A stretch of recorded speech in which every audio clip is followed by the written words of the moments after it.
This is the Sonic Truth Dynasty podcast. I am your host, the Podfather, and I'm here with, as always, Cody Carpentier. There's a lot to talk about. There are running backs going in different directions in Dynasty in Seattle. We've got some quarterbacks that are in free fall. We have some quarterbacks that are rising up the rankings. There's a lot to digest from that 2025 season and what it means for fantasy football, dynasty leagues, dynasty league rankings, big updates coming. Woo, we got a lot going on.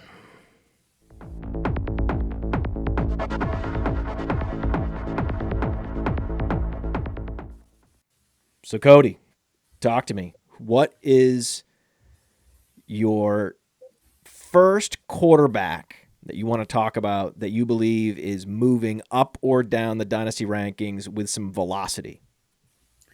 I think honestly it has to be a guy that we've talked about for 6 years now.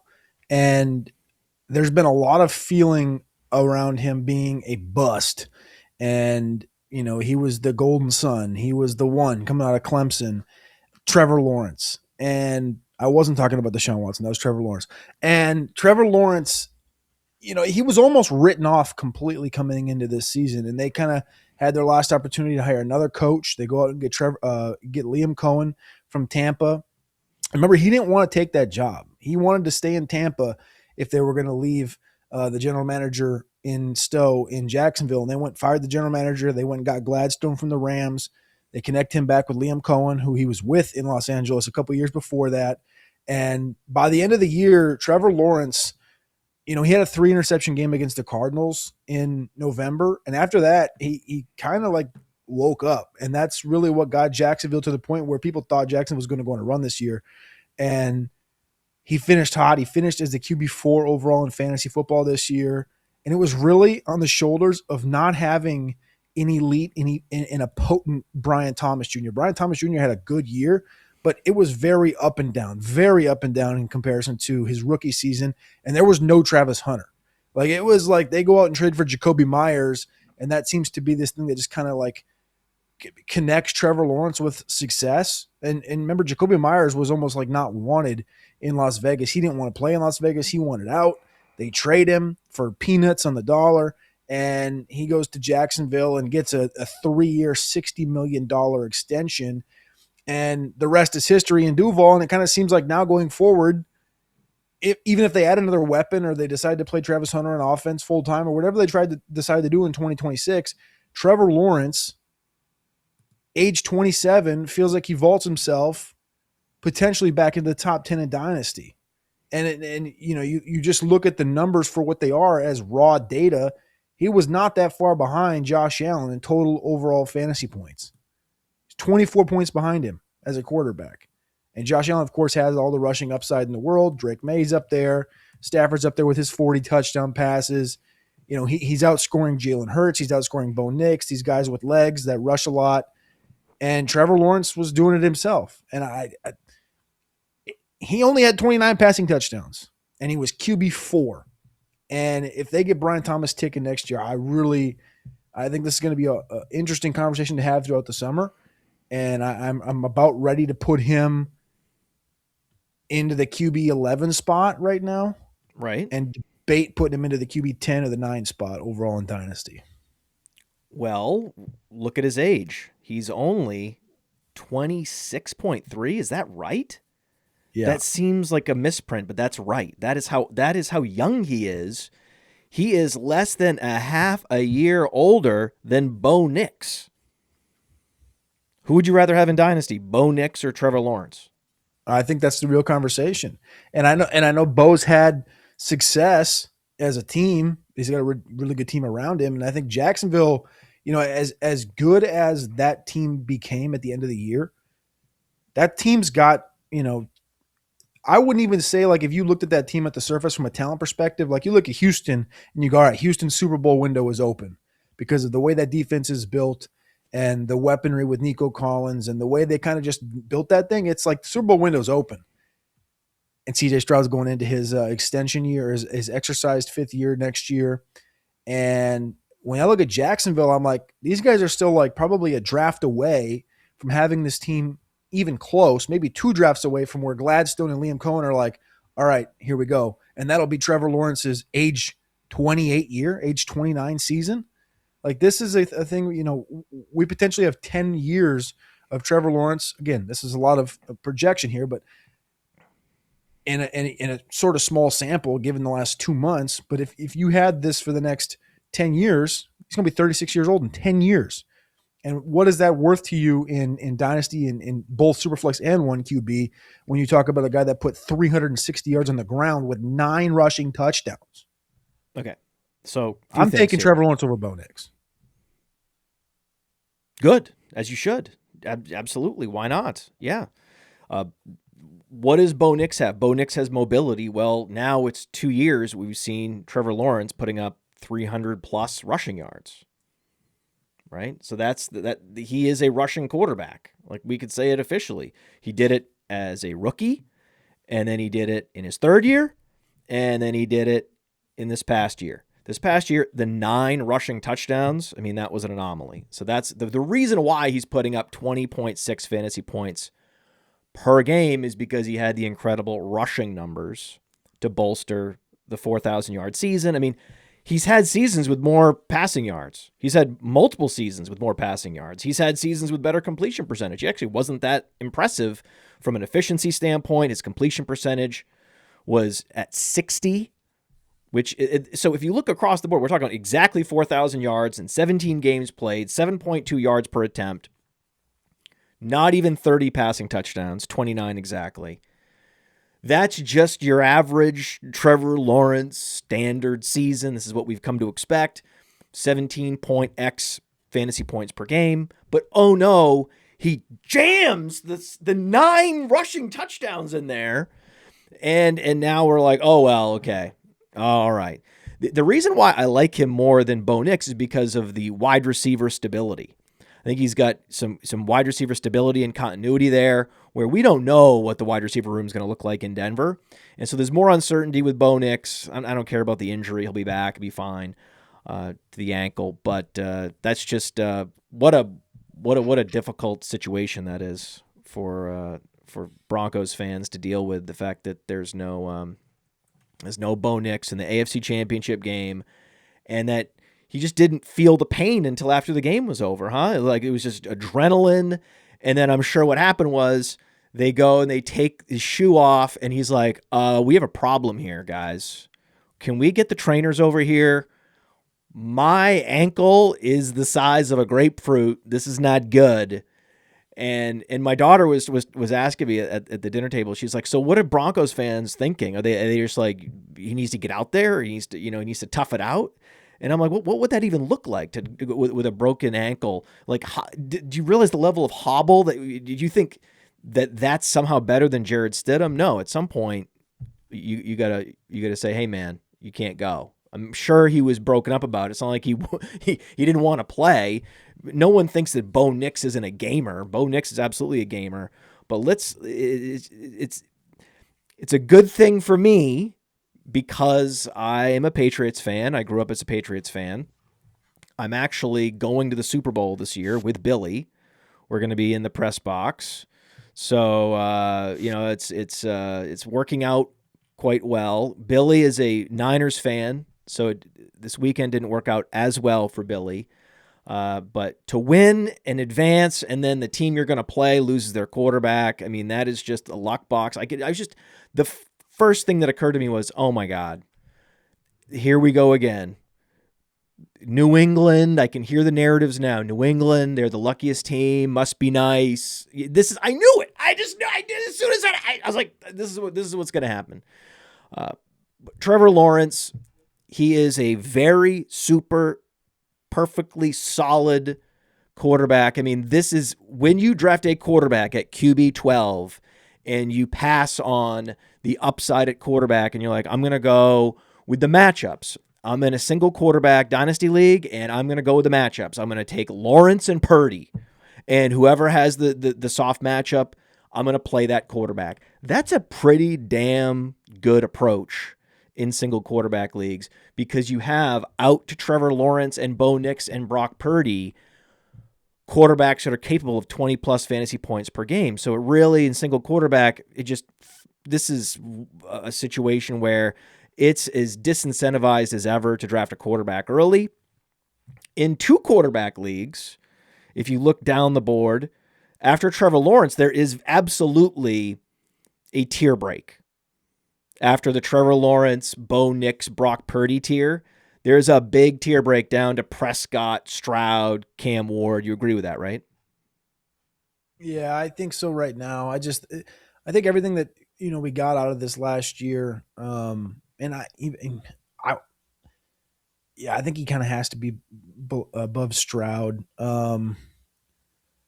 In totality, I don't even have Cam Ward that high. I guess that's my biggest deterrent there is I have Cam Ward significantly lower, just given kind of, we talk about weaponry and just kind of stability as a franchise. That's a team that's went, fired a coach, a GM, and now a coach. It's like they're just back and forth every year. I don't know what stability is there. I love the talent, but Would you love the talent though? Yeah, but again, you love the talent. You think Cam Ward, he grew as a passer. He got better as the year went along. Look at this string of interceptions, right? Week 3, 4, 5, 6, 7, 8, interception, and then all of a sudden he started cleaning things up. We're now in the second half. He had 3 games in a row with 2 touchdown passes and no interceptions. There was big growth at the end.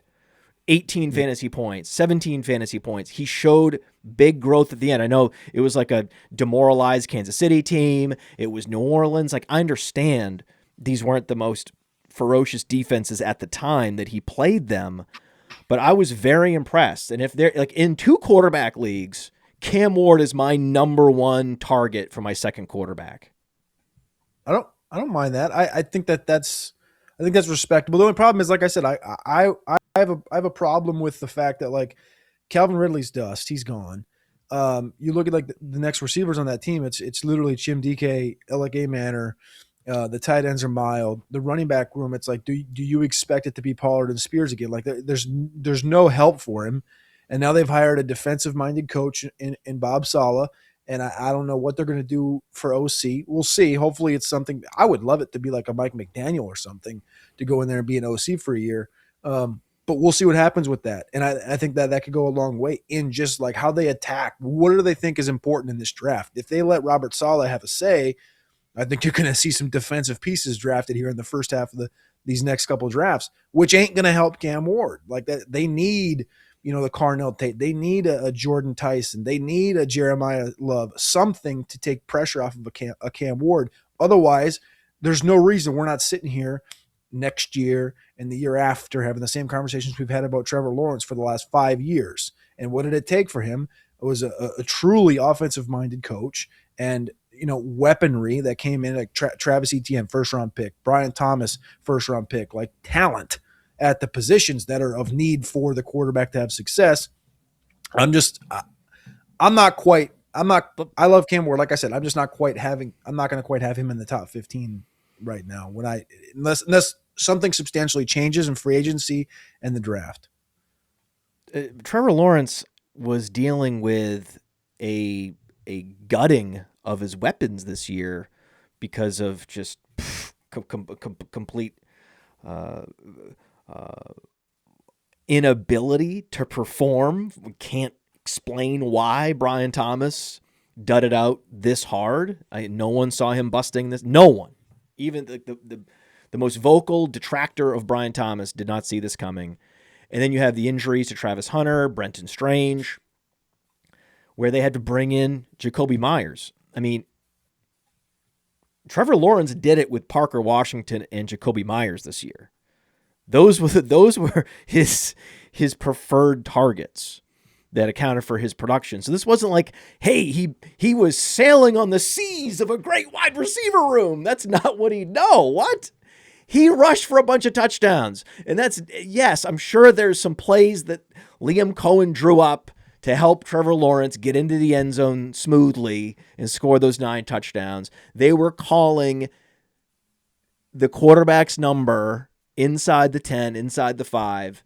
That play calling tendency certainly helped Trevor Lawrence in Dynasty and in all of fantasy this year. That's what happened. If you want to say, hey, the offensive coordinator was super creative inside the 10, helping Trevor Lawrence, or maybe it was just what the defense gave them, and the defense didn't respect Trevor Lawrence as a rusher, and he took advantage of him time and time again. Will they adjust? The defenders adjust and not allow all these rushing touchdowns? That's most likely. The likely number of rushing touchdowns for Trevor Lawrence next year is going to be like 4. It's going to come down.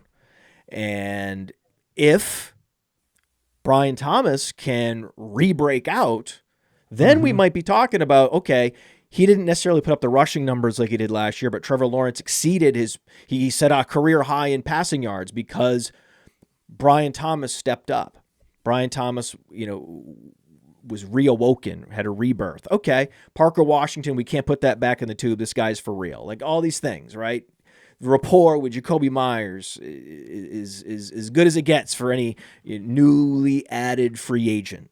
Like who could dispute that? I mean, it's hard to ever recall a receiver that was picked up midseason that developed a better rapport with the quarterback faster than Myers and Lawrence.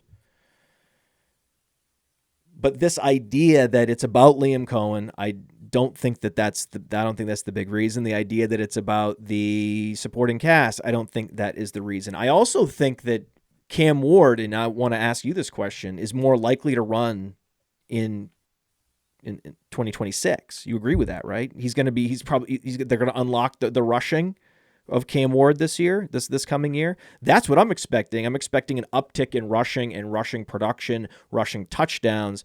That is going to help Cam Ward. And of course, they're going to add wide receiver talent. Aren't they going to add? You're saying in my mocks, I'm putting all defense on the Titans. Therefore, I don't think they're going to upgrade their wide receiver room in the offseason. Therefore, I'm not going to move up Cam Ward as high as he should go or as high as other services have him. That's not what you're saying. You can't be saying that. I mean, listen, you're sitting at 4th overall, and you're going to have the option if you want to, like Vegas, the Jets, and the Cardinals aren't going Carnell Tate. I don't think any of those 3 teams are going Carnell Tate in the top 3. You're going to have your opportunity at Tate, at Tyson. You're going to have an opportunity to also probably more than likely get an edge rusher. You're going to have the Bain. You're going to have the Bailey. You're going to have the Arvell Reese. Like that's the problem you're going to have is it's not just a problem. Like you'd be able to say, I want to take Jeremiah Love or I want to take Carnell Tate. You'll have Robert Saleh going, when I was here, I had Nick Bosa. When I was here, I had Will McDonald. And now let me draft my David Bailey. Let me draft my Arvell Reese. And I agree with you with the first pick overall. Their first round pick. Okay. But I can't imagine that just because a coach has a defensive posture, they're not going to look objectively at the needs of the position groups and be like, okay, we need to upgrade wide receiver in the second round. Yep. If they did draft a wide receiver in the second round, who do you think they would draft? Who do you think they should target? Well, I think the biggest issue is it's not a class that has like elite depth at either running back or receiver. It's a class that has good players. Like are they good enough to come in and beat out an A-Manor? I don't know. I like A-Manor, but like you look at the guys that are going to be there in the early part of the second round, most likely Casey Concepcion from Texas A&M, who's quick as a hiccup. You look at Chris Bell from Louisville, who had a leg injury this year, super dynamic. But it's gonna is he going to be ready by camp? You're looking at Elijah Sherratt, very comparable to an Alec A-Manor. Zachariah Branch is one of my favorites. That guy, if anybody watched the national championship last night with Miami or on Monday, Malachi Toney, like there's only a few human beings like Malachi Toney, Zachariah Branch, Tyreek Hill, Percy Harvins, these types of guys that are just like rubber ligament legs or knees and their ability to get in and out of breaks at high speeds. Zachariah Branch is going to be a guy that's going to be there in that area. Jeremy Bernard's a good receiver. None of those guys are alphas, right? That's the problem. Like if you overpass, if you have an aggressive thought on Makai Lemon from USC, who was the Blitnikoff Award winner this year. Like, that is your Amon-Ra St. Brown. You look at Carnell Tate, you're like, all right, I really like Carnell Tate coming out of Ohio State. All right, well, he wasn't the alpha last year at Ohio State, but he has those tendencies to come in and be a Chris Olave for you. He has the ability to literally be the Terry McLaurin for you. Is that what you want to do, or do you want to go edge? And then you have Jordan Tyson, who's had three different injuries in college, transfer from Colorado, and people love him and some people hate him.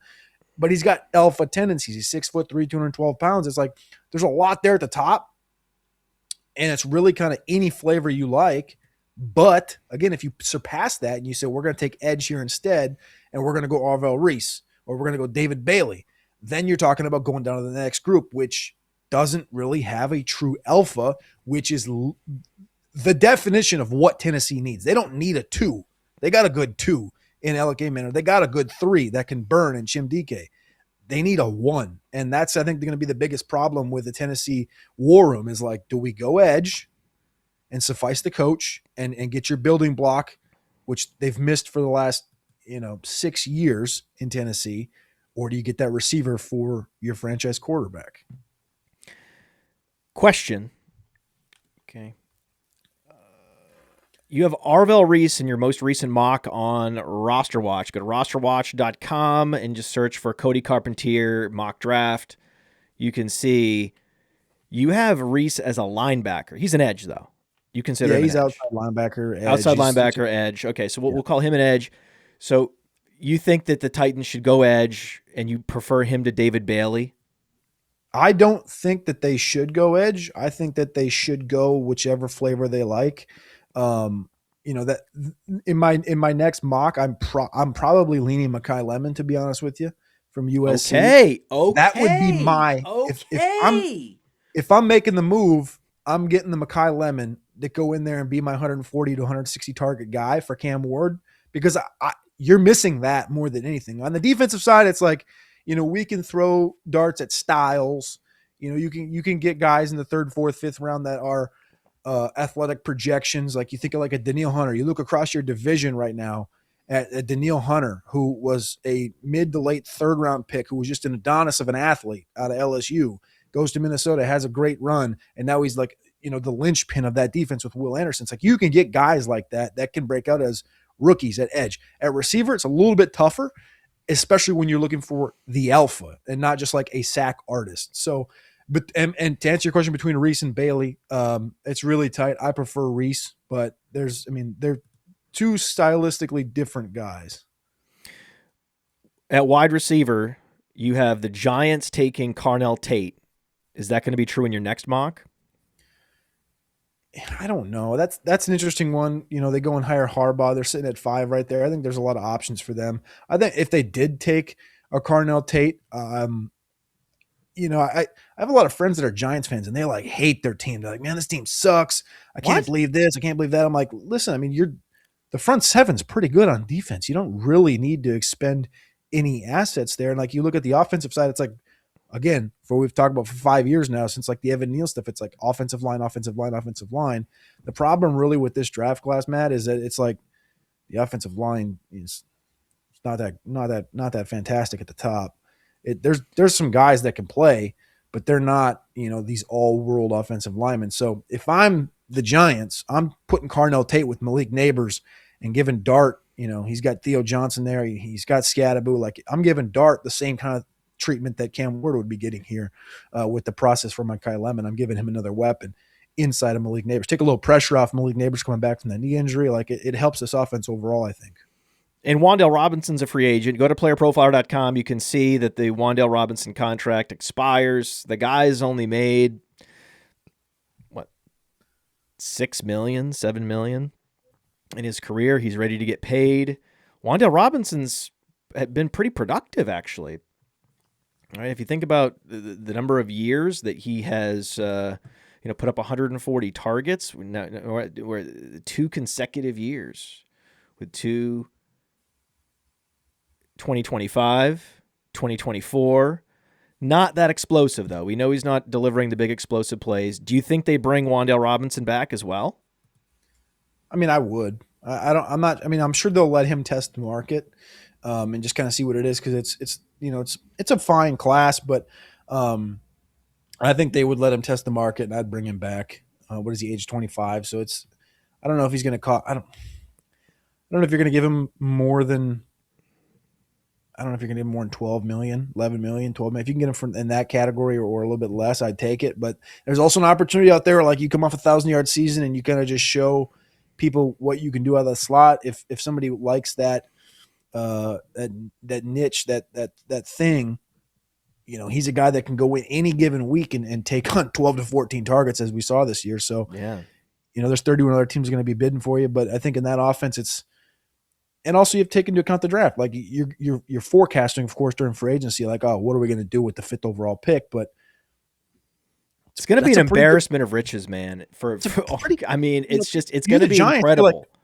We've had Jalen Hyatt, we've had Darius Slayton. Like last year we had Bo Collins. It's like you can go on and on. It's like if you had the I wasn't talking about Darius Slayton being part of the embarrassment of riches, but no. But what I'm saying is like you had that, and now you have the opportunity to go Neighbors, Carnell Tate, Keep Wandale, Theo Johnson, amazing, Scattaboo. Like all of a sudden, like what? This could potentially be one of the best offenses in the league. This has all the. If they do take Carnell Tate at 4, then we need to move up. Jackson Dart in Dynasty, because that offense is going to be cooking next year. If this is how it plays out, if they can, because they have Dart and they have all these young pieces, they can absolutely just say, "Hey, Wandale, you've got the rapport and you're the best skill match." So how big is Carnell Tate? What are his dimensions? I think he's probably a 6 foot or 5'11", 208, something like that. Maybe. All right, so he's very similar in size to Neighbors. Yeah. They have similar play styles? No, he's more of a slot guy. He's more of a number 2. What about Mekhi Lemon? Mekhi Lemon's about 5'11", 195-ish. All right, so Jordan Tyson? 6'3", 215. Now we're talking. We're talking. In your mock, you have Jordan Tyson going to the Saints at 8. Isn't Jordan Tyson the best fit if they bring Wandale back as the slot receiver and they already have like this super flanker in Neighbors? Wouldn't you want like a proper X receiver like Jordan Tyson? No, I don't want to X. I don't want any type of like super alpha mindset competing with Malik Neighbors. I want some guy that's going to be okay being a 2. I don't know if Tyson's going to be okay being a 2, because ain't nobody going to take over Malik Neighbors. Like that is just. But Carnell Tate, you think is a good? Yeah, I think this is right. Carnell Tate comes from like a long line of Ohio State receivers with this particular profile. Jackson Smith and Jigba makes sense. I think it makes sense. I still think Neighbors is the alpha in that situation. Neighbors will play X, just like because he has a similar build to Jamar Chase. So you have Neighbors in the X position, and then you have Tate and Wandale Robinson playing off each other. That would be very dynamic. We talked about this in the last show. I'm excited for this Giants offense. I really am. I'm like, you can tell I'm like prepping myself to onboard the Giants as like my NFC fandom team, which would just be so fraudulent, but I might have to do it just from a geography standpoint, a proximity standpoint, and the fact that I genuinely enjoy this offense and what it could be, especially we haven't seen a healthy Malik Neighbors with Jackson Dart at all. It's going to be fun to watch. Again, we talked about Trevor Lawrence having 9 rushing touchdowns. Jackson Dart had 9 rushing touchdowns and almost 500 yards on the ground. And Jackson Dart is more, I think he's more built for that run game and that style. Mm-hmm. And in this offense, you get more weapons downfield. It's only going to open up more room for you to, scamper for those first downs. He had 38 first downs on like 48 rush attempts this year. And it's like those are, those it's 38 on 86. Sorry, but those chunks just kind of like add up. And the 9 rushing touchdowns isn't Fugaze. Like that's kind of his style anyway. And I don't know. I think Dart. Do you guys have him ahead or behind Trevor Lawrence? We have Dart in the top 10. Same. Go to playerprofiler.com. Go there. Subscribe to the Dynasty Deluxe package. You can get our rankings, which is Superflex, Tight End Premium. We have the lifetime value engine that values these guys out for 3 years. And we have a trade finder, a draft planner, league sync, everything. Our dynasty guide is part of it. This book right here. You don't have to buy it on Amazon. You get this. You get the PDF as part of the subscription, and you also get our rookie guide. Cody's going to be part of that rookie guide. So again, Dynasty Deluxe package on PlayerProfiler.com that supports everything we do. And it's an incredible value. Check it out. There are a couple mobile quarterbacks that are at or have finally eclipsed the AJ Pex. And we need to talk about where they're going to be ranked, because I think that it's a known rational move. It's an established, I think, pretty much universally agreed move that Caleb Williams deserves to be in the top 5. Would you agree? I mean, he really, I don't even want to say like the last month. I just want to say like the playoffs in itself feels like he elevated his game to the next level. And I know like that was a tough loss, but some of these throws, and people don't want to have the conversation.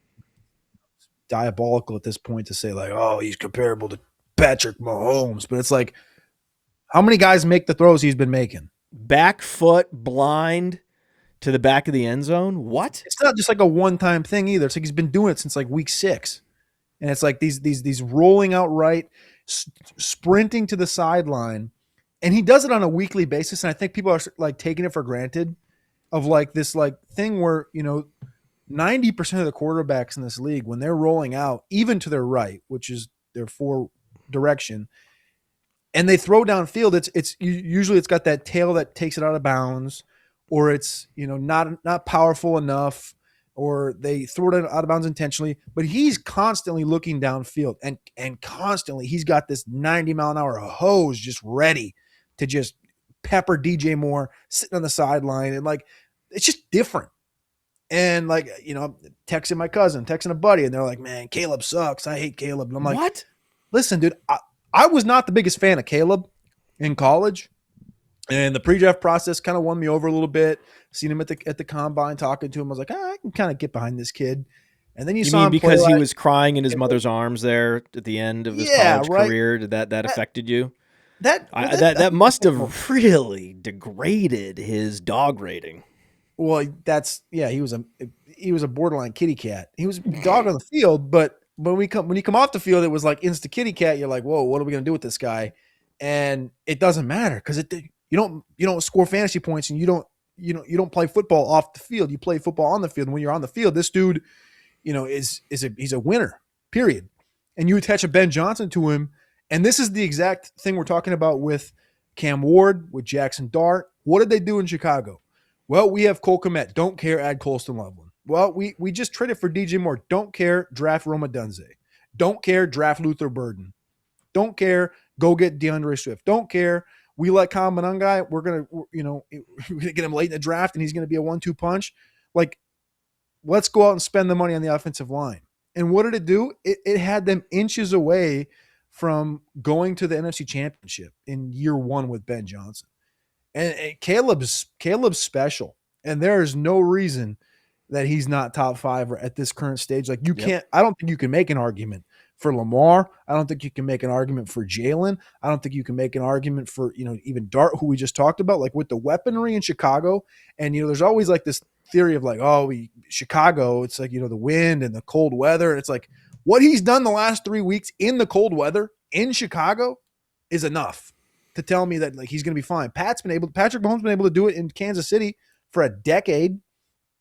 Now, granted, his fantasy production's kind of dipped off year over year, but he's also lost Tyreek Hill. Travis Kelce's gotten older.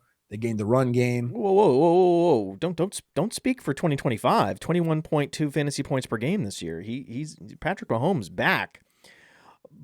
Caleb Williams is, the next Patrick Mahomes, just in terms of play style, in terms of the way he is exciting the fan base and creating huge, not just pockets, we're talking about nationwide fans of Caleb Williams. Very fun. And he's only 24 years old.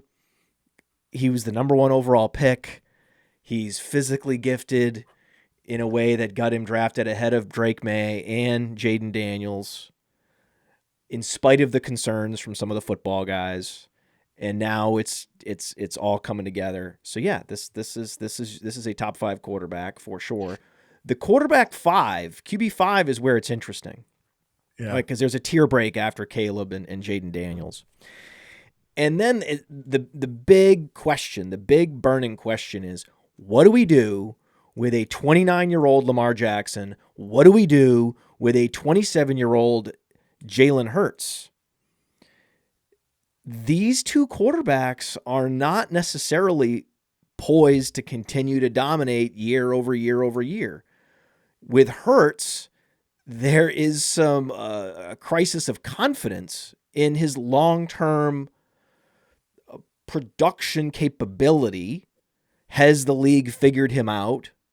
And then with Lamar Jackson, we're talking about a guy that's about to turn 30, whose big differentiator is his running ability. You take that away, what are we even doing here? Right? Why would I ever take Lamar over Mahomes? Why would I ever take Lamar over? Well, I know why I would take Lamar over Dart. You take Lamar over Dart because Dart's only done it in a partial season, and we're trying to win leagues, and we're not here to take these hugely speculative picks. Like, okay, I got to see at least a full year before I'm gonna draft a Jackson Dart over like a perennial MVP candidate who's still in his 20s. I'm not going to go that far. Yeah. But short of that, right, as long as a guy has had a full season of play and he's been, he's put up elite numbers in the past and he's young enough. I mean, you have the two guys that are the exact same age. You have Joe Burrow, Lamar Jackson. One guy has better weapons. One guy is likely going to play longer. I think that's the friction point with Lamar is, do you have him ahead or behind Burrow? Oh, I think I have them both behind. You just kind of hit it right on the head in your last thought there. Was like, one of these guys is built for his 30s, or one of these other guys is not built for his 30s. Right. Period. Like, one of these guys is going to turn 30, and you're looking at like the rearview mirror, and you're like, hey, remember when he had like 1,000-yard rushing seasons? And remember when this offense was explosive because of him?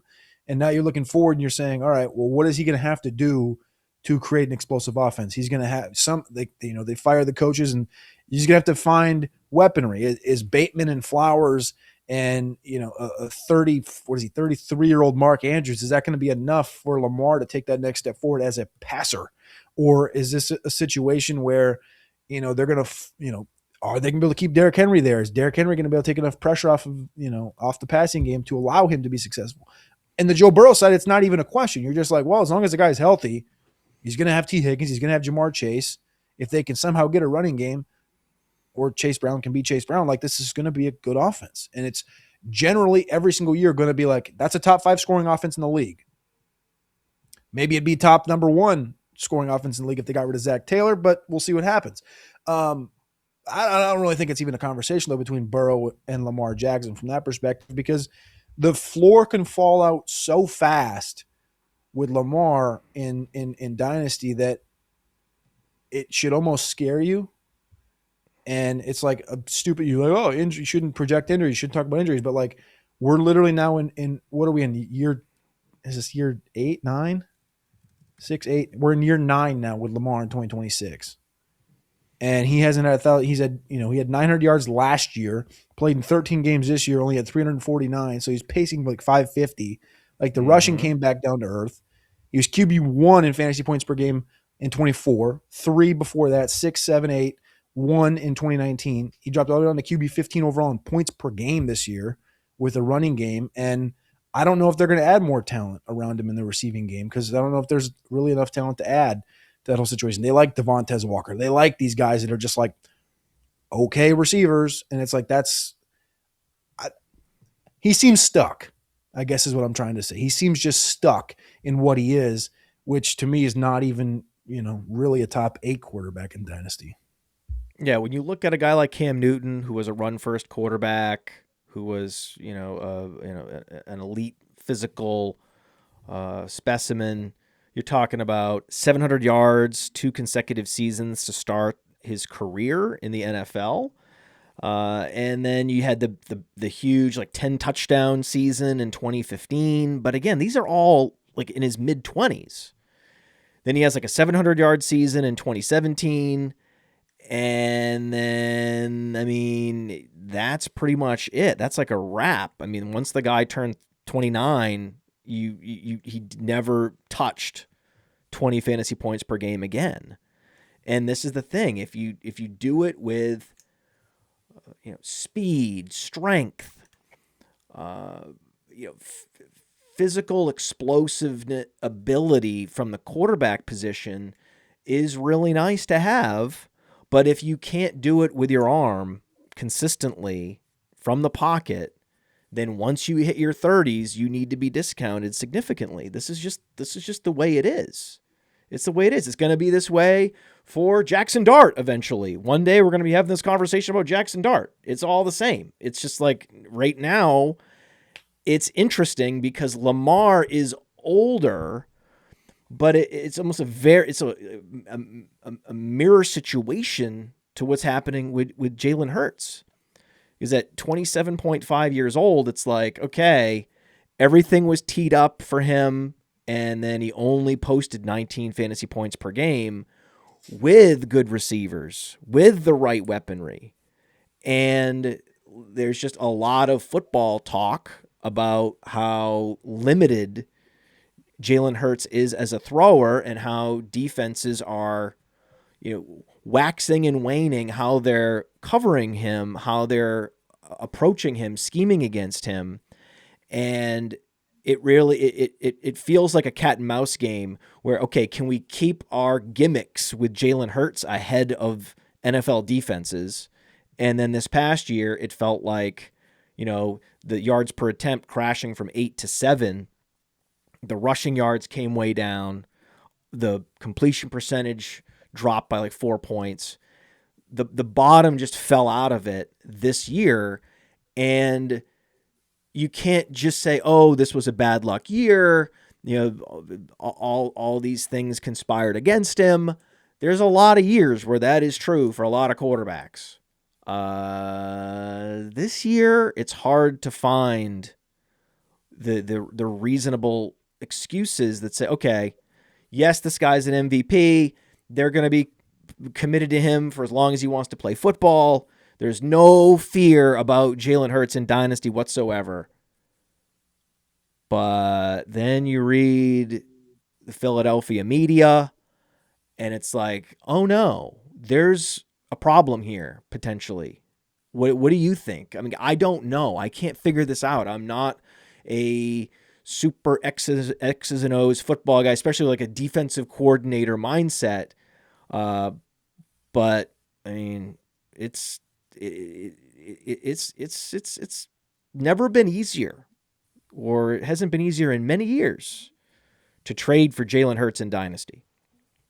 Yeah, I'll be in on the window if there's a buy window on Jalen Hurts. I believe in it because, and there's a couple of reasons. One is you look at the offensive coordinator history in Philadelphia and the growth that Jalen Hurts has had through his career, from Bama to Oklahoma to beginning his career at Philadelphia.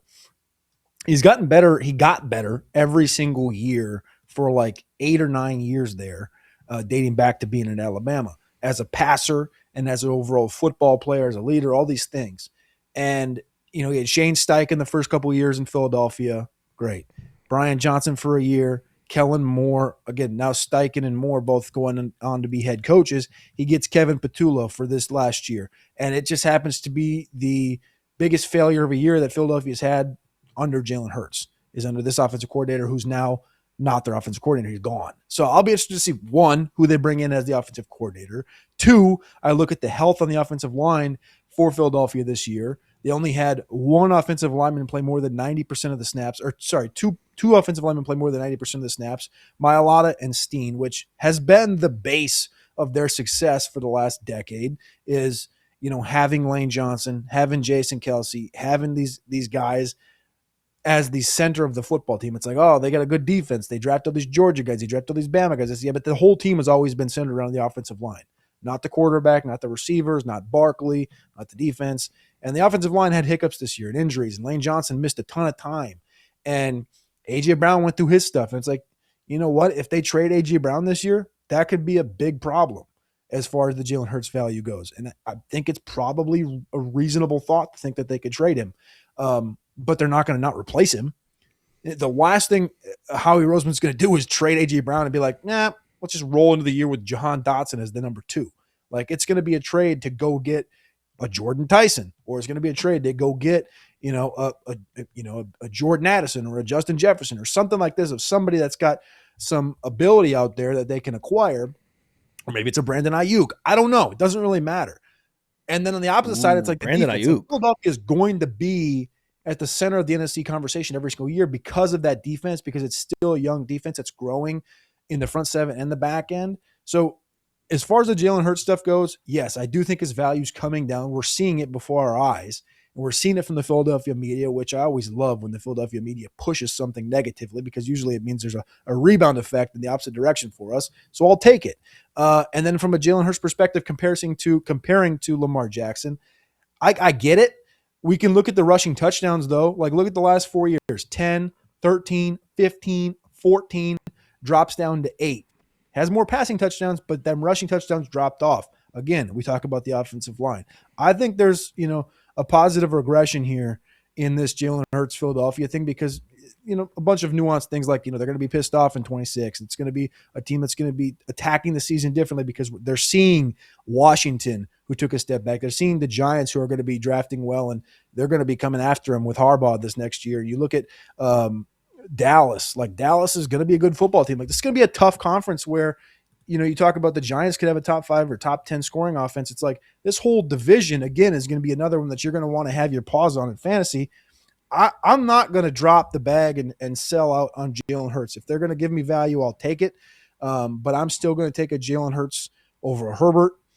I'll take him over a Bo Nix. I'll take him over Lamar, like you brought up. I think it's tight, probably between a Hurts and a Trevor Lawrence. What? No. That's where I'm at. It hurts, man. Hurts. But I think I'd take Hurts too. But I think that's where I think Trevor Lawrence conversation needs to be had. I think Trevor needs to be up in that area as well. I was really looking forward to talking to you about Hurts on this call, because I was like, listen, I don't believe it. Like, I am a perennial skeptic of all these football narratives from the football guys. And I was like, well, I got a guy that understands football. I'm going to talk to Cody. Does he think that there's like a fundamental weakness in Jalen Hurts' game that's finally being exposed by NFL defenses and that he's the problem? No, but you go to Keep Trade Cut and you can see the impact of this narrative, where he's down from the 8,000s in their value scoring system into the low 6,000s. He's losing 25% of his value, crashing from QB4 to QB10 during that time. And by the way, it's right on Player Profiler. There's a link to Keep Trade Cut. You can click it right there. And there's also resources in the App Store that are not even on PlayerProfiler.com. The Dynasty Dominator app. Here's a little bit more about it. Hey, what if I told you there was a Dynasty app where you could get player lifetime values, evaluate trades, including draft picks out to 2028, compare the advanced metrics of 2 players, look up the sentiment, buy, sell, hold on players? Well, there is a mobile app that has all of that and more, called the Dynasty Dominator, and it's $5 in the App Store on Google Play. This is my gift to you, the most affordable Dynasty League domination app available today. And if you already have it, The 2025 class is ready to download. Let's go. Now the 2026, soon. 2026 class. Go get it. All right. I would love to get Jalen Hurts. I mean, QB 10 in the marketplace. QB 10? What? I mean, are we even serious here? I'm gonna look up some trades right now. I kind of want to get a grip. It's just not possible. Like QB, I can't believe he's fallen that far. I was sort of shocked. Like I knew that we made moves like on Player Profiler. He has moved outside the top 5, but that's to make room for guys like Caleb Williams. That's not to drop him to QB 10. Yeah. I mean, I can't. That is nonsense. Think about what his likely rushing production is going to be over the next couple of years, right? And by the way, direct link to Keep Trade Cut pages on Player Profiler. Just scroll down and you can see view Dynasty profile for Jalen Hurts on Keep Trade Cut. It is right there on Player Profiler. And if you look at the rushing, he's been consistently rushing for 600 plus yards for 4 straight seasons. Things just didn't go his way this year, mostly on the offensive line, as you mentioned. If you his best sort of NFL real life comparison is that he's like Josh Allen, but he doesn't have the arm strength, right? Mm-hmm. So he has a lot of the qualities of Josh Allen, but not quite the arm strength. If you look at Josh Allen and what Josh Allen was able to do as a rusher the last couple of years, because Josh Allen is exactly 2 years older than Jalen Hurts. 500 plus rushing yards, 12 touchdowns, 500 plus rushing yards, 14 touchdowns. The last 2 seasons for Josh Allen, and it's been Allen, Hurts, Allen every year in fantasy. I don't see why that wouldn't continue next year. As you mentioned, they're going to replace A.J. Brown with a quality asset, especially given the team construction and a team building strategy moving forward for Philadelphia at this moment in time. I mean, come on, man. I mean, this is such a value proposition for Jalen Hurts. I love it.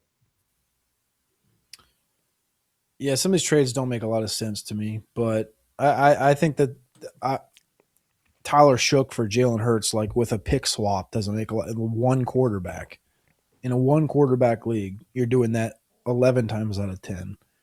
Joe Burrow for Jalen Hurts straight up.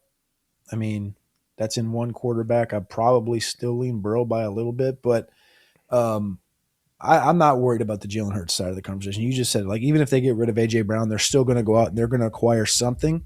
And even if it's just a Brandon Ayuk, there's going to be something else on top of it in that room. So he's going to bounce back. I think the rushing is going to come with it, and he's not going anywhere. I'm not as worried about the Hurts rushing disappearing as I am with Lamar, because Lamar has showed us that he's more injury prone, and more inept as a passer than Hurts ever will be.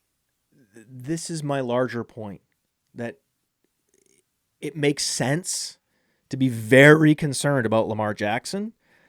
I can't get super concerned about Jalen Hurts. And yet the NFL media narrative, there's more concern about Hurts than there is Lamar. And I'm like, this is the opposite world. For Philadelphia to bring in a wide receiver, you talked about Ayuk. I love that call. Let's just summarize again. We talked about them in the last show, but let's just summarize the free agent wide receivers. You got George Pickens, you got Deebo Samuel, Terry McLaurin. So both those Washington receivers are free agents.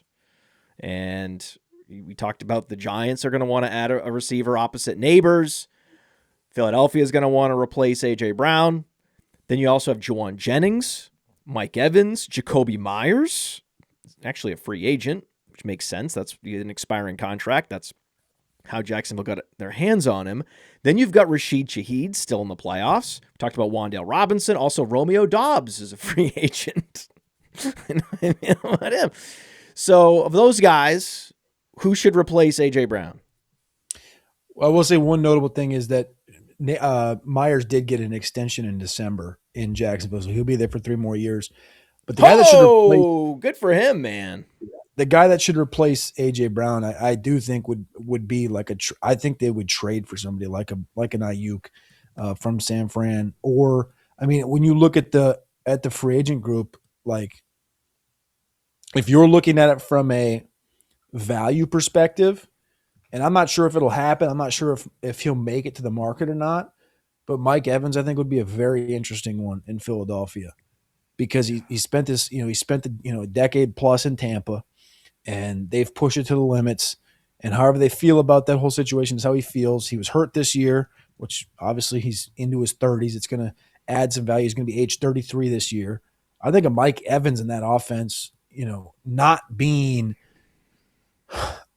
I want to be careful how I say this. I really like AJ Brown, but not being, the wide receiver diva, not having that package with him, and being Mike Evans and being the older statesman in that room that can still ball, but not have to be the 10 target guy, and have that be Devonta Smith, who we literally watched win a Heisman and be one of the best number 2s in the NFL, as it was with AJ Brown.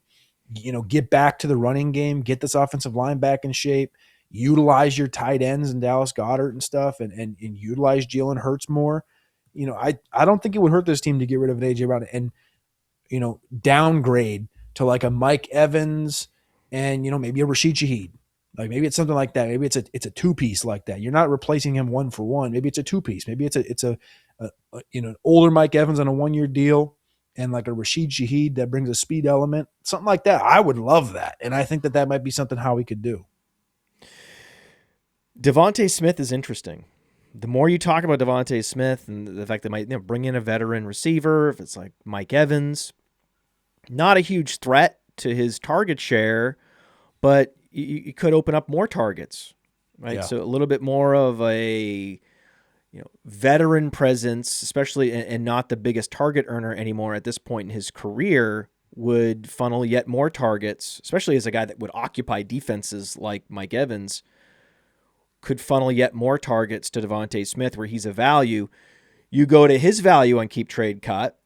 I mean, he's down just 6 spots, but at the wide receiver position. It's interesting that Devonta Smith and Jalen Hurts have both fallen the same number of spots in the rankings, respectively, but Hurts is in the quarterback category and from like top 5 to 10, whereas, Fantasy Gamer is much more forgiving toward Devonta Smith, where he's now wide receiver 25 on Keep Trade Cut. And with us, we have him in the Dynasty rankings at player 21, wide receiver 21. So we're certainly ahead of consensus on Devonta Smith. Yeah. So we have him at 23, 58th overall. So hypothetically, we're talking about that situation. AJ Brown's gone. Whether you think it's an Ayuk or they bring in the elder statesman like a Mike Evans, I think that automatically for me, like even the rebound effect where, they drop him down to wide receiver 25 and Keep Trade Cut, that's where his value's at.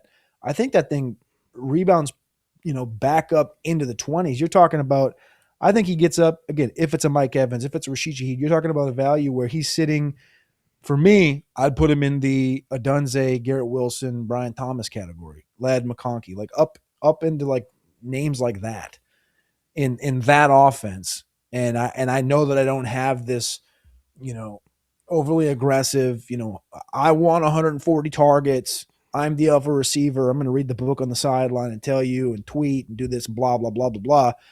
I think that those targets just naturally funnel to Devonta Smith in that situation. And you're looking at a guy that bounces right back up, pushing into the top 15, top 14 in Dynasty at the wide receiver position. I mean, Zay Flowers, T. Higgins, these are the players he has to surpass to get back in the top 20 for us. It's not hard. Yeah. It's a very low bar. Yeah. So, I think that's a great bet. That's a guy that can actually really have a big impact because, listen, 11.9 fantasy points per game. He and Jalen Waddle had like the exact same age, production, everything. But you had 2 years where he was averaging around, 14 and a half fantasy points per game per year for 3 years. That's more of what you can expect. He was a top 20 receiver 3 consecutive years in just looking at points per game in fantasy, and he's been consistently playing most games. We're talking about 17, 17, 16, and then 13 games played in 24. He's had 1 year where he missed significant time. That's it. Kind of love it. I really love it. And I mean, you think about bringing in like whoever they bring in as an offensive coordinator, like it's going to be a Dayball, a Mike McDaniel. It could be a Kingsbury, a Joe Brady. Like it's going to be a successful offensive coordinator back to the Steichen or the ilk of that, not, like Patullo like last year, which made literally this entire offense take a step backwards. So I've talked myself into it on the show, but I think I'm going to be in on the Eagles in 26 more than I thought I was going to be. Yeah, I mean, Devontae Smith is signed through the 2028 season. I don't think the final couple years necessarily will ever happen. They have an opt-out in 2028. But he's there. Like, he's going to be there for at least the next year or two. So, stacking Devontae Smith with Jalen Hurts, especially if they move on, they will move on from A.J. Brown most likely, just solidifies Devontae Smith as like their franchise go-to receiver moving forward, or just like a part of their identity, a guy that you would just think is potentially going to be a Philadelphia lifer where he gets yet another extension after this. You can easily see it. He's a locker room guy. People think he's like the consummate professional, has no baggage, has no availability issues year to year. So now if you believe in Jalen Hurts, no, you don't have to believe in him. You actually don't have to believe in him. I take it back.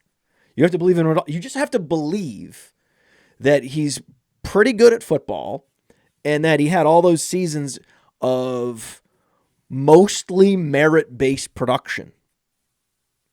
And that Philadelphia is not going to be walking away from Jalen Hurts in the next couple of years. If you believe that Jalen Hurts is going to be the quarterback there in 2028, then you need to be stacking Hurts with Devontae Smith. And I love this. In 2 quarterback leagues, you can wait on quarterback and still get Jalen Hurts. That's an amazing feeling, right? You can wait a couple rounds, still get Jalen Hurts. And then you can stack him at value with Devontae Smith. This, to me, is the plan. This is a cornerstone tactic for 2 QB and superflex startups in Dynasty this year. It's got to be. Can I also add in the fact that we haven't mentioned one player's name that is entering his age 29 season at the running back position? Is this Saquon Barkley? Might be. Chance? Is Might be a guy his that name has Saquon Barkley? 650 touches on his body in his age 27 and 28 season. You sound worried about Saquon Barkley, a guy that we haven't talked about yet, and I had no plans to talk about him, but you want to talk about him. So what do you think the future holds for Saquon Barkley? I mean, I'm not saying I wanted to jump all the way in on him, but I will just say that it's a conversation that will need to be had. And we've talked about every part of this Philadelphia offense, but Saquon Barkley, who is, a year removed from that 2,000-yard rushing season, he pulls all the way back down to earth from 5.8 yards per carry to 4.1. Again, the offensive line that I talked about earlier with the Jalen Hurts stuff, he came all the way back down to earth, similar to what he was in 2023, averaging 15.9 fantasy points per game. He averaged 14.5 this year. And I don't think that number in 2026 is going to magically go right back up to 20 fantasy points per game. He's going to be competing to be RB1. He's going to get 320 touches, or heaven forbid he gets 380 touches. I think this is a thing that this is more we're on the backside. What's the age apex for running back, Matt? 26? It's 25 and a half? It's shockingly low. It's under 25 years old. It's like 24.7. And he had the ACL after that, and he went up, and now he's starting to come back down. And I'm not trying to like just, sail the ship on him, but the ship is kind of sailed. You're not trying to sail the ship on him, but the ship is kind of sailed. This is what you're saying. That's you don't have Saquon Barkley in your top 10. Do you have Saquon Barkley in your top 20? Yeah, I have Saquon Barkley in my top 20. I still have 18, but he's in the top 20. I don't think a guy's talent just evaporates in 1 year. He also played 16 games. This wasn't like he had a big major injury that was holding him back. I think this was just a confluence of circumstance. I think we can just say, hey, Eagles, confluence of circumstance, not that his quarterback's incompetent or the offensive coordinator's the problem. It's just that they ran into a difficult schedule and they had the ball bouncing in the wrong direction over and over again this year. This is the perfect rental for a win now team. The Saquon Barkley. Absolutely. Unless you think that, like, okay, the first time a running back with significant mileage shows a significant decrease in efficiency, you have to immediately be out and assume he's dust and he's untouchable. You could have that attitude in Dynasty. Some people do. But I've seen this movie before. I've seen a running back that had an inefficient season, was past the age apex, and suddenly he's available at a discount everywhere. And then a year later, everyone's like, "Oh yeah, I guess I could have had. Yeah, well, I should have. Maybe I could have. Yeah, you should have." But he's not McCaffrey. Like, he's not going to go out there and, like, his reception totals the last 3 years equate to 111 receptions. Christian McCaffrey had 102 this year. Like, the receiving, that's what worries me more with Saquon is, like, we know how good he is as a receiver, good as a running back, but he doesn't have that, like, extra thing that, like, McCaffrey is, like, that dude could just retire from being a running back and just be like, yeah, I'm just going to start playing slot receiver. And you're like, all right, well, he had 102 receptions and 924 yards this year. He can be your slot receiver. Saquon Barkley is a back that needs 25 touches. Maybe not to the same extent that Adrian Peterson was, where it's like that dude has to have 20 carries or he's not going to do anything. But and he's an athletic Adonis just like Adrian was.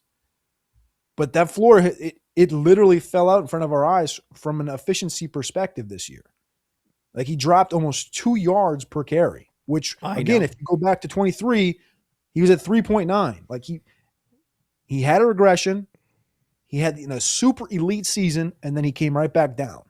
And I'm to assume that in his age 29 and a half, he's going to be 29 and a half years old when the season kicks in 26. I'm to assume he's going to just continue what he did this year, is give me 14 and a half points per game. And I might get a 30 burger out of him. I might get 2 30 burgers out of him. Okay. I don't know. I'm more on the side. Again, I don't want to just say like I'm out on Saquon Barkley, period. But I don't know. They like Tank Bigsby a lot. I'm not saying that's going to be the next guy. They like Will Shipley a lot. I'm not saying that's going to be the next guy. But, I mean, this is a business. What happens if Jeremiah Love falls to, I don't know, he falls to 16, he falls to 15, and Howie Roseman jumps up 8 spots? You do know that Adrian Peterson was the RB4 in fantasy points per game in his age 30 season. He put up close to 1,500 rushing yards. I know. I want to tell you that. I'm not proud. It's the facts. So I'm very happy you gave that. I'm very happy you gave that example that I could easily look up on this site called PlayerProfiler.com and look at the season stats. That was a Teddy Bridgewater led team that was so inefficient passing that they had to. Jarius Wright was the wide receiver too. I remember. They had Adam Thielen on special teams. They didn't even have him playing receiver. They were so bad. They had Charles Johnson. That was an inefficient. That team sucked. Okay. I don't think Philadelphia sucks. I get it. I get what you're saying. Better question for you. better question for you. Will J.J. McCarthy finally figure it out in 2026? No. You don't think he will? I've seen some arm talent from him, man. Matt, I have had so as you know, I'm a Viking fan. Grew up a Viking fan. Went to a lot of games. I know you're a Viking fan. I went to 2 games this year. Traveled all the way back home to go to them. I went to the Green Bay game in Green Bay, and I went to the Green Bay game in Minnesota. And that was a 2 months apart from each other. He can't stay healthy. Obviously, everybody knows that. When you look his frame and how he is it's I don't really know how to explain it when you're like comparing it to other. He's not even as dense as a Tua Tagovailoa. He's like he's closer to like a Bryce Young from a fragility perspective. He's bigger, taller, weighs a little bit more, very fragile build. On that team, from a passing perspective, he's got everything up here. I don't think that's ever been a question if he had it up here, but I think he's almost got too much up here where he believes he's got an arm like Caleb. He believes he's got an arm even like Sam Darnold had. The problem is his arm is not even close to where his brain is at. And when I watched that game in Green Bay and I was sitting there and I was 16 rows up in the corner, I watched every play he had, every drop back he had. He wasn't there. He wasn't ready. He got pounded into the dirt that day in Green Bay. And then came back home. 10 weeks later, I go back up there for the Week 18 games. And I'm like, why are they playing J.J. McCarthy in Week 18 against Green Bay when both teams doesn't matter, right? Green Bay's already in. Minnesota's already out. Like this, the game, the only thing that could happen here is this kid gets hurt. What did he do? Got hurt. But when he did play, it was marginally better. And these are live reps. You know, again, everybody watches it on TV and stuff, but as someone who likes to go to the events and watch these quarterbacks at the Senior Bowl next week and the Shrine Bowl and the Combine and all these different things, there's no real maturation or growth in it from a quarterback perspective, from a throwing the football perspective, from getting your ball to those points. When you go back and watch that Rams game from this weekend with Chicago, and Matthew Stafford at age, 41, makes that throw from the right hash to the left sideline on a rope. JJ can't make that throw, and he'll never be able to make that throw. And I'm a JJ McCarthy fan. But I don't believe in it. I don't see it. Again, could I be wrong? Again, if anybody's going to get it right, it's going to be Kevin O'Connell in Minnesota is going to get him right. But this is the year for J.J. McCarthy. And, you know, there's people in Minnesota saying, you know, we can still go get Rodgers. First off, I think Rodgers is a little dusty. Secondly, no, Rodgers? We got rid of Sam Darnold. Sam Darnold in the NFC Championship. Yeah, you did. And now there's stuff coming out. You know, Minnesota wanted Drake May. Everybody knew Minnesota wanted Drake May during that draft. And all these excuses, this is Minnesota offseason, right? But what you're going to have in 2026 is one last opportunity. Right. Because if JJ doesn't have it next year, that 2027 class that we've talked about before on here is loaded. And if Minnesota, you know, pees the bed again, they're going to end up in the top 10. They're going to get another quarterback, and that quarterback will take over instantaneously, and J.J. McCarthy will be long gone. So, I mean, I don't even know if there's even a dynasty conversation to be had with JJ. I wouldn't own any of it because I think the floor can literally fall out, like I said, within weeks. I thought if Carson Wentz would have stayed healthy, I think Carson Wentz leads that team to the playoffs this year. So I don't know how long he holds on to that job even in 26. How can we look at Baker Mayfield in Tampa and Sam Darnold and not remember that they had these seasons that were totally different, just awful? Yeah. Right? These guys washed out with multiple franchises. It's like this team cut them, and then the Panthers cut them, and then this team let them go, and this team traded them. Like, so it's hard. It's hard for me to just dismiss J.J. McCarthy. I've been trained to feel like it's going to happen eventually. But let me just say one thing. Those two names you brought up, because those are the two names that everyone attaches to, right? Baker Mayfield has one of the strongest arms in football. Sam Darnold, coming out as a rookie, was looked at as one of the most talented passers that we've seen coming through a draft, right? Yes. Coming out of USC. Neither of those things can be said or were said about J.J. McCarthy. The only thing said about J.J. McCarthy was up here. Yeah, great decision making, but apparently his arm and his brain are misaligned. Yeah, and it's like can he do the thing? And like, can he figure it out? Can he figure out, hey, I don't have that arm talent. Can he come to Jesus on his own and be like, hey, listen, my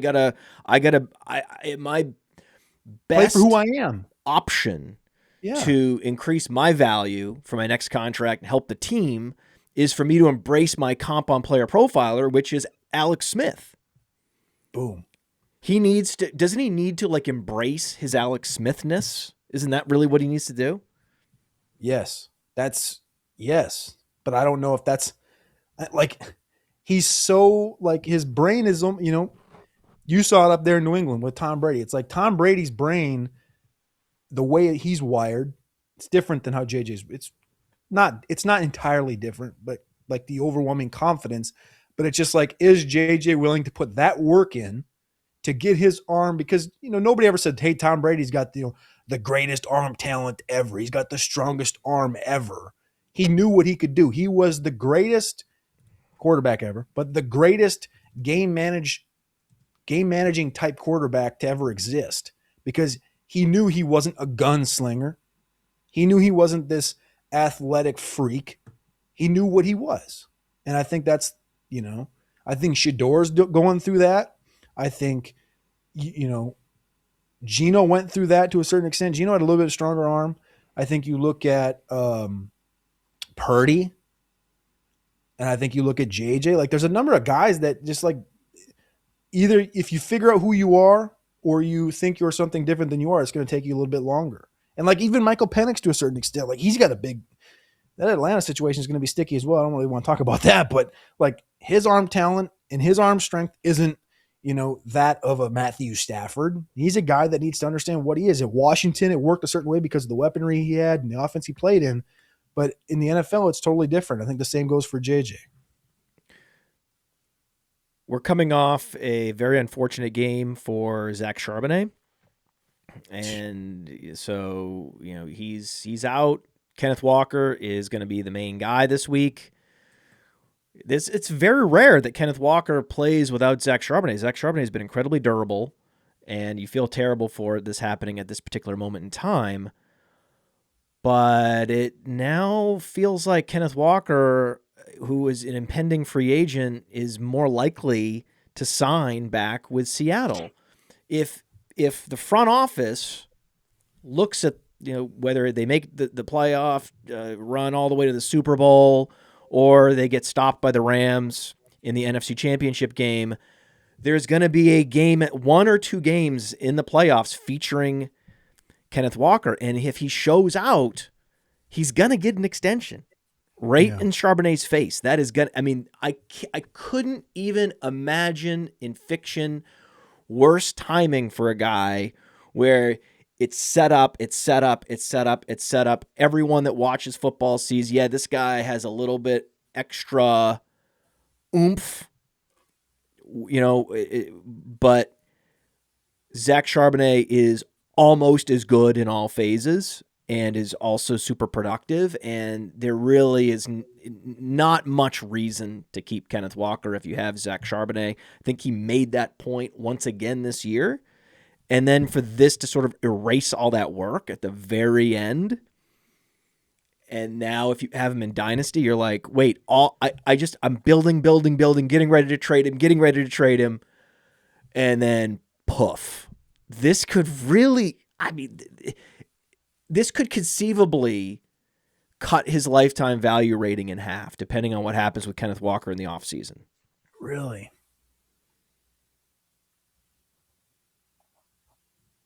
That's an interesting thought. Because there's no guarantee he's going to go somewhere where he's going to be the main guy. His best shot was to stay with the team where he established himself as a trusted primary back in Seattle. Now he's coming off injury, and he's going to be a 1B again. Very likely. We don't know what's going to happen. Again, Kenneth Walker could get hurt in the first quarter and remind them about his availability issues all these years, and they walk away from Kenneth Walker in the offseason. That's very possible. But he has just the audition opportunity of a lifetime for a running back that's headed into his a free agent period.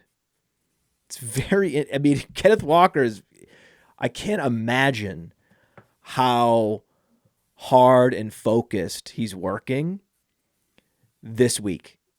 He's got to be so dialed in. It's going to be hard to find a football player more dialed in for this week than Kenneth Walker. So if I asked you, so in the same situation you're thinking about, so let's say that Ken Walker gets us some 3-year, I don't know, $27 million, gets $9 million a year to go back to Seattle for the next 3 years. These guys are both 25.2. They're the same age from an age perspective, not years in the league, but from an age perspective, they're the same. Ken Walker enters 26, starting running back. By the time Charbonnet comes back, we're talking February, March, April, May, June, July, August, September, probably October. So mid-season, late season, all of a sudden Charbonnet's back. October, November, November, talk about December, he's probably getting to 100% carrying the football. Even to say Ken Walker, who's even to say Ken Walker is 100% healthy by then? Ken Walker notoriously every single year deals with groin and abdominal injuries. Every single year. Every single year. So I'm not sure I'd be much as worried about Charbonnet's value because of Ken Walker getting that contract as much as I'd be worried about they're going to be looking at Charbonnet from the perspective of this guy's a free agent next year. And Ken Walker, we know his injury history. We're going to go draft somebody in the second round again. And you're going to add another body to that room that's actually good and potentially better than you. And your 26 value is almost zero in that situation. And then the conversation becomes up. Okay, so if you're talking about what his dynasty value is, you look at the 27 free agency group and you say, all right, Zach Charbonnet will be 26 years old 1 year from now, entering free agency. Will he have value with 350 yards, maybe 300, maybe probably like 200 and 250 yards at the end of 2026 under his belt from that season? And people being like, oh, we got 2 games of tape to say his knee's healthy. Then what's his dynasty value 1 year from now when he didn't do anything in 26 because, like I said, it's Ken Walker and they drafted another guy and he's not going to be back in Seattle after that. He's got to go find, he's got to go be somebody else's Tyler Algier. He's got to go be somebody's, Kenny Gainwell, somebody's Brian. Maybe he's a Brian Robinson where he just goes somewhere and he's just a zero. Like that's, I think, the problem we're going to run into with the Charbonnet value, where the floor not only does it fall out because you're like, oh, Ken Walker's going to be back. It's Charbonnet all of a sudden has a higher likelihood to never take another snap in a Seahawk jersey. It's awful. So, I mean, torn ACL in January, I just feel so bad for him.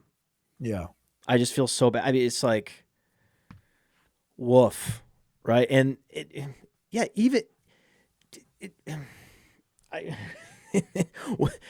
it's hard to imagine a scenario where they don't bring Kenneth Walker back. And they have to now.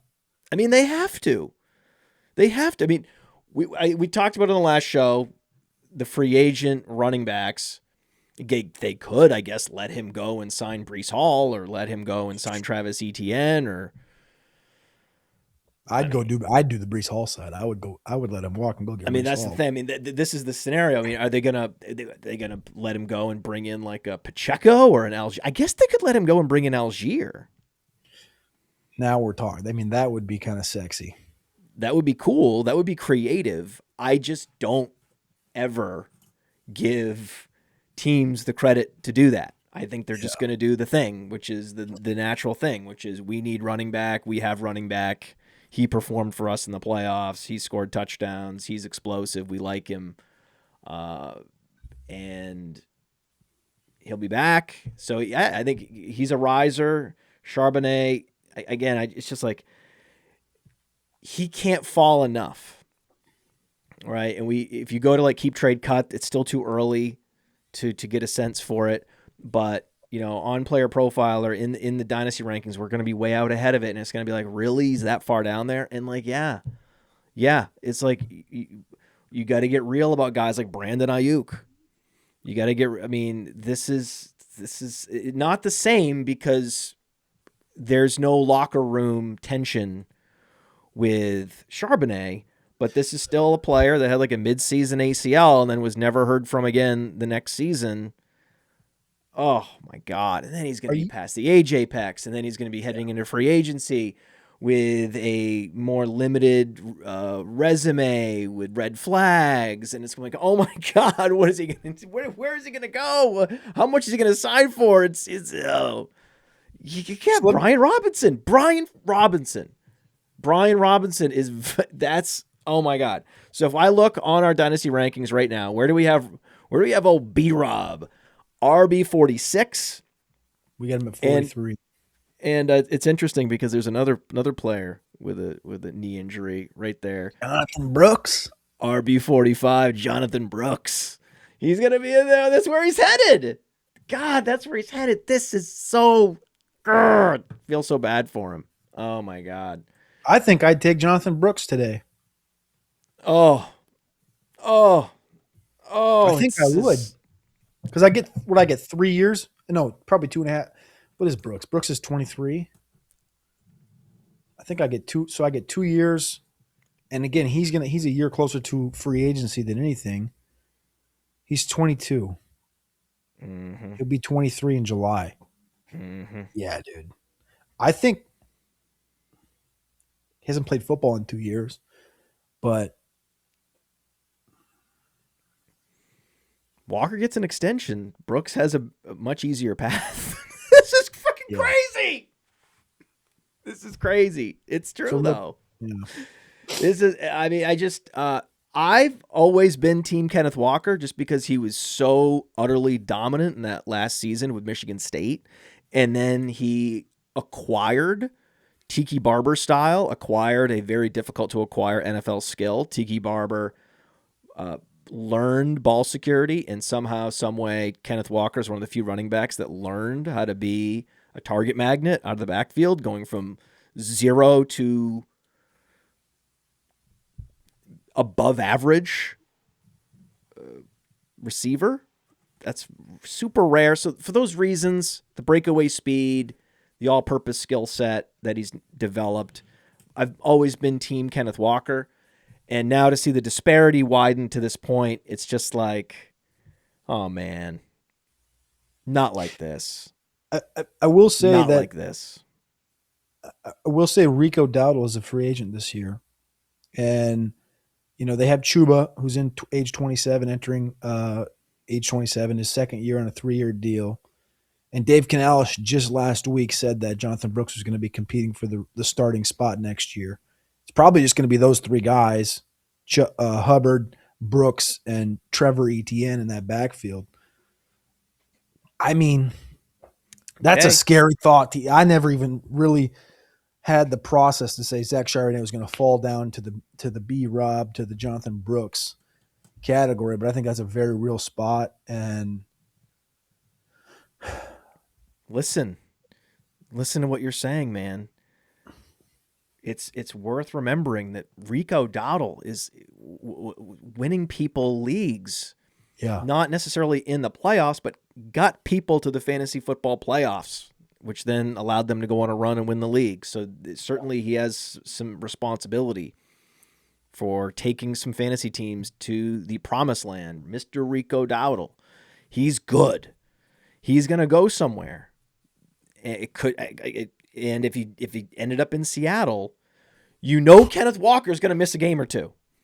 And in those games where Kenneth Walker doesn't play and Zach Charbonnet is not ready, we're going to be looking at yet another year where we have, week winning quarterback, week winning running back, week winning wide receiver. It's going to be like, oh, Josh Allen, chalk, Jamar Chase, chalk, and then, the RB1 this week, Rico down. Hey, I want to take a moment to thank you for tuning in. It's important to me that all of our media be free. This is only possible because of you allowing a true independent sports media enterprise to thrive unlike any other in the business. So please subscribe to the All In Package to continue to make all of this possible, to ensure that all of our stats, information, data, content is available to you, especially you, the people that get the site and get the show.